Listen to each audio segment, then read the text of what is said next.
తెలంగాణ రాజకీయాల్లో కీలక పరిణామాలు చోటు చేసుకుంటున్నాయి. స్థానిక సంస్థల ఎన్నికల నిర్వహణ పైన సీఎం రేవంత్ ఫోకస్ చేశారు. ఫిబ్రవరి 1 నాటికి సర్పంచుల పదవీకాలం ముగిసిన ఏడాది పూర్తవుతోంది.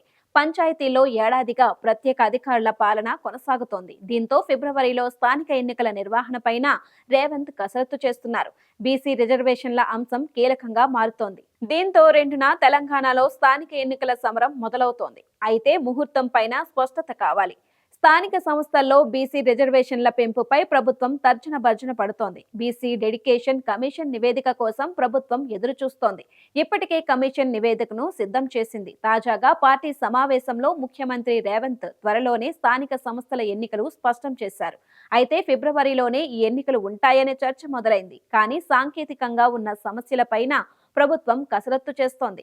ఇదే సమయంలో పరీక్షల అంశం కూడా కీలకంగా మారుతోంది. మార్చి 21 నుంచి 10వ తరగతి పరీక్షలు ప్రారంభమై ఏప్రిల్ 4 వరకు కొనసాగుతాయి. ఆ తరువాత ఏప్రిల్లో ఇంటర్, డిగ్రీ పరీక్షలు, మే నెలలో వివిధ ప్రవేశ పరీక్షలు ఉన్నాయి.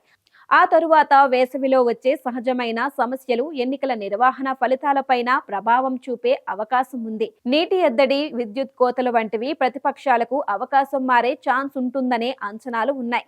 ఫిబ్రవరిలోనే ఎన్నికలకు వెళ్తారా లేక జూన్ తరువాత నిర్వహిస్తారా? ఎన్నికల సమయంలో ఇచ్చిన హామీలు అమలు. తాజాగా 4 పథకాలను అమలు చేయడం ప్రారంభించడంతో ప్రస్తుత గ్రామీణ వాతావరణం రాజకీయంగా తమకు అనుకూలంగా ఉందనే అంచనాల్లో కాంగ్రెస్ నేతలు ఉన్నారు.